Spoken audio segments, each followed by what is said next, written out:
Mike at it. You know, the first word of the topic that was read at the beginning of There Is a Solution, it talked about we, and I liked what Chris said because I just said that to somebody a couple of weeks ago.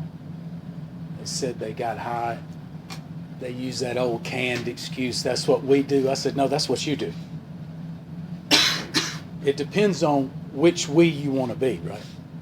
Because the we that wrote that book was absolutely certain, as I am, that they were recovered and the drink problem was solved.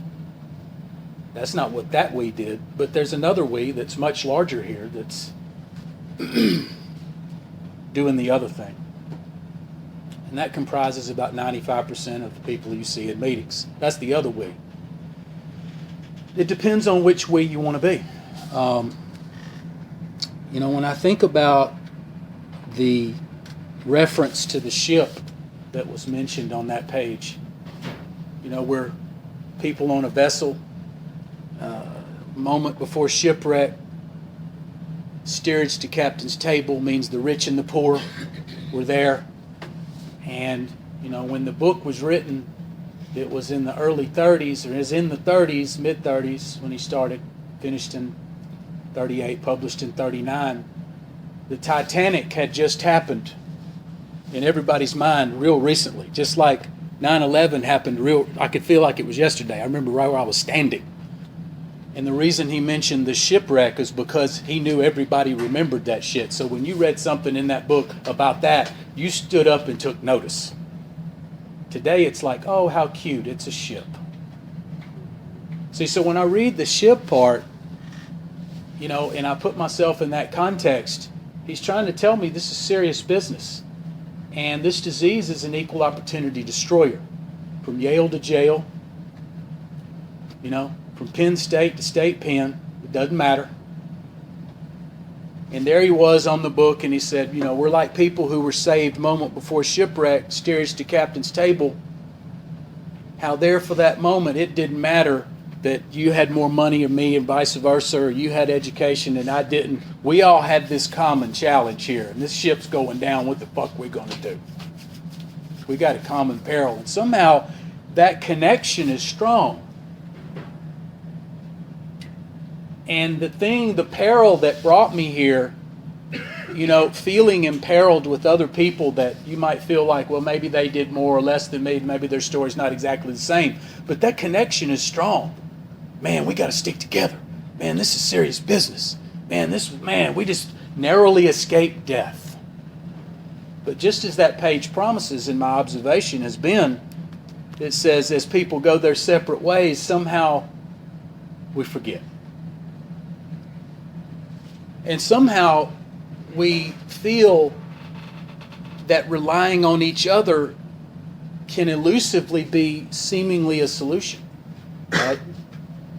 There's a story in a book that's one of the AA history books, the best one, AA Comes of Age. The next one you should read is Dr. Bob and the Good Old Timers. But this second section of AA Comes of Age, where it describes in detail the backstory behind each one of the traditions. And the first tradition story in that, he talks about this ship.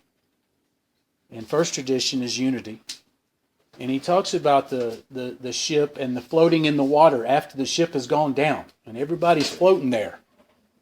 And they're huddled together. You know, they're worried about kicking off the sharks, you know, when the fucking water's cold. And some of them get in the boat, some of them can't, but they're all floating there. And what's described is the unity in the first tradition. Some people mistake it that haven't a clue. Unity, they think unity means we're all supposed to agree and we're all supposed to get along. We're all supposed to be happy, but that's not the unity that they're talking about. It's the unity of purpose. We understand why we're here and we understand what the solution is, and that's what we focus on. So there they were, floating. That's why it says personal recovery depends on AA unity, meaning it depends on us being convinced that this is the solution, not some other solution, not better living through chemistry, not Pax Prentice. I've been at it for 10 years and now I'm not. You'll pay for that guy to do it. None of that shit. We have a 12-step solution that's free for the taking. So there you have those people floating in the water. And I have a point to this story because it ties to that page. And it ties to some other things that some people have already shared. So there it talks about they're all floating there. And he says, on the surface, you see everybody floating and there seems to be safety in numbers. But he says, what you don't see, and what the integral, crucial part of every one of those people in that water is not that they're all together, is that they're all treading their own water. Because I can't hold on to you and expect you to keep me up. What you don't see is everybody that's there is kicking and keeping themselves up, and they're all together on the surface. But that only works if each person is kicking their own water. What happens most of the time is we're all there together, and most folks aren't kicking at all. And the people that are kicking find they can't save those people, and they sink. Sometimes they pop back up. We've heard that. Sometimes they bob back up more than several times. Sometimes they bob back up so many times, maybe we should order white chips from them. And then they fall into that trap of what's the use? I've tried this every dish way. I've had every different sponsor. I've worked the steps every different way.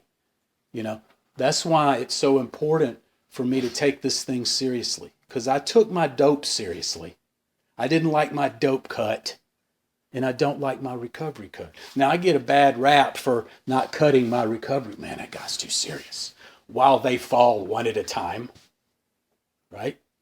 So, the message that I want to carry about this page is clear. And it's simple. What brought me here is a certain peril.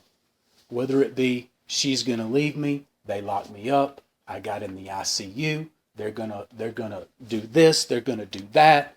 I got failed out of school. We all come here with a peril. But what brought me here is not going to be what keeps me here. Meaning, she's going to talk to me again.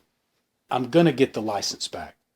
The judge finally, after I go to enough meetings, he's going to say, case dismissed. Everything is going to seemingly be okay. The reparations have been made. Lo and behold, the drink problem has been solved. No, buddy, you've just fixed naturally the things that seemed to be wrong when you got here. It ain't fixed. Not a fucking thing's fixed. You take alcohol and dope out of the situation, there is going to be a modicum of improvement. I don't give a fuck what you do. You don't have to work step one. There's going to be a drastic reduction in the number of times you go to prison, in jail, just getting off the sauce.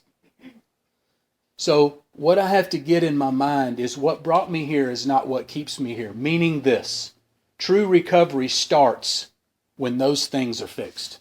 When I keep coming to meetings even when I don't have to. When I keep coming to meetings when I don't have to get some more signatures. When I keep coming to meetings and the judge ain't holding that sword of Damocles over my head.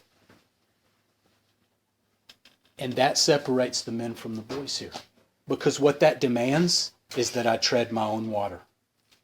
Because it's easy to tread and float with you guys for a minute. It's new. We're going to Applebee's. They're going to play laser tag. You know, I'm so sick of what just happened to me. Those disgusting people I just came with that start looking less disgusting as time goes on. It's the goof of all time. Let me go see how my buddies are doing at the crack house. Or I'm going to go there and tell them about this wonderful recovery that I found. Maybe I can share it with them. Although deep down subconsciously, I know what the fuck I'm doing. I'm setting myself up for another fall so I can play the victim card and prove to myself that I'm this piece of shit that I've always told myself. You know, what I have to do is I have to flip the script on those old voices and lies that I've been telling myself. I'm a piece of shit. I can't do this. That's for those other people. What's the use? That is a lie. Every single person in here, including myself, has what it takes to make this for a lifetime, one day at a time. Now, I know this, and I believe it. I believe it just as fervently as some people that I've already heard shared believe it. And I don't just believe it because I have more clean time than every single person in this room added together, which is a fact. This is more than about just staying off the shit. It's about picking back up my life and doing something with it and attributing that something to God in these steps. And then I have something to hold on to. And then when I piss it away, I really have something to lose. If I come in here and do nothing but sit in a chair and expect it to rub off by osmosis and just say, oh, I just didn't use today. That's as far as I'm willing to go. I'm not losing anything because I haven't done anything with my recovery. So the message, as I've heard over and over in this room, is that I came in, things seemed to be fixed, and then what happened? I thought I had the gifts. Why did I go back? Because true recovery starts when those things are fixed. Then I got to get down to the serious business of changing myself. Because I thought it was conditions that was the problem. It was within me that was the problem. And make no mistake, that problem has been solved. That's why I'm still here. That's why I've done something with my recovery. That's why I'm reasonably happy. That's why I can say with a straight face that God's restored my sanity and I've recovered. Just like the we on that page she read said. Try to find some people in your meetings you go to that's willing to say God's restored their sanity without looking around wondering who's going to shame them for it. What a fucking tragedy. Try to go to a meeting and say the word recovered with a straight face without somebody thinking somebody's going to shame you. And they don't say it out loud. They fucking shame you by text these days. They fucking probably texting right now as I'm sharing that motherfucker. And believe me, yes, Justin, they do make shit up about me. And I enjoy watching them fucking come back after they fall. Because it proves that sometimes you have to stand up for what you believe in this place. First, you have to find out what you stand for. Then you have to stand up for it because you know that so many people in here may not make it. It's the last chance you may have to tell them the truth. And sometimes the truth is shocking. Sometimes the truth gets your attention. Sometimes I hate the messenger of the truth. That son of a bitch, how dare he? I'd rather he co-sign my bullshit than tell me the truth. But what I need in recovery is somebody that's willing to care enough about me to tell me the truth, not co-sign my bullshit, because bullshit co-signers are a dime a dozen. You can find one in the bed next to you at the halfway house. True accountability partners are tougher to find, and sometimes they're tougher to listen to. But that's the only path to success here. I've had a spiritual awakening as the result of these steps, and I'll pass.